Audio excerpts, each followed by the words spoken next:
Bien qu'étant un organe doué d'automatisme, le cœur est parcouru de fibres nerveuses appartenant au système nerveux autonome, dont l'une des missions est de réguler sa fréquence de battement de façon non volontaire.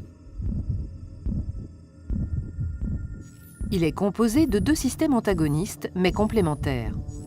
Le système nerveux sympathique, qui est cardio-accélérateur, son activité provoquant l'accélération de la fréquence cardiaque,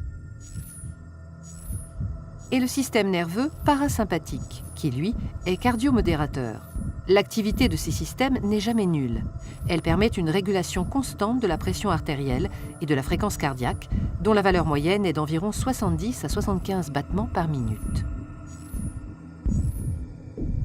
La régulation de la fréquence cardiaque est un dialogue permanent qui s'établit entre la région du cœur et la base du cerveau par l'intermédiaire d'un circuit de fibres nerveuses.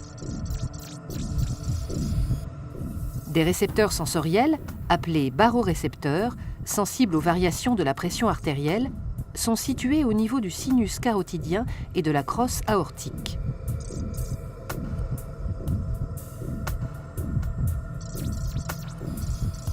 Au repos, l'activité cardio-modératrice l'emporte sur l'activité cardio-accélératrice.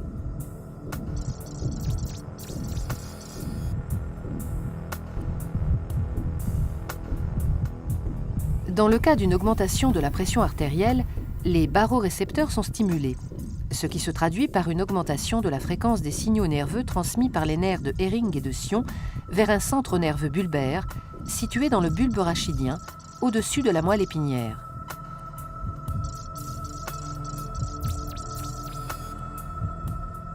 Ce dernier élabore une réponse adaptée en augmentant l'activité des nerfs parasympathiques et en diminuant celle des nerfs sympathiques.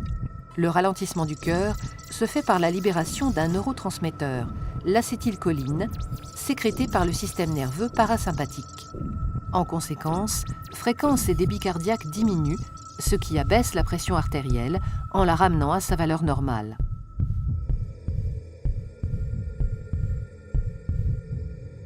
En cas de diminution de la pression artérielle, le mécanisme inverse se met en place.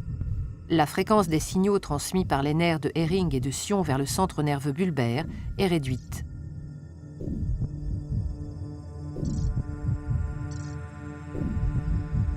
Ce centre diminue l'activité des nerfs parasympathiques et stimule les nerfs sympathiques cardio-accélérateurs qui libèrent un autre neurotransmetteur, la noradrénaline, provoquant accélération de la fréquence cardiaque et augmentation de la pression artérielle.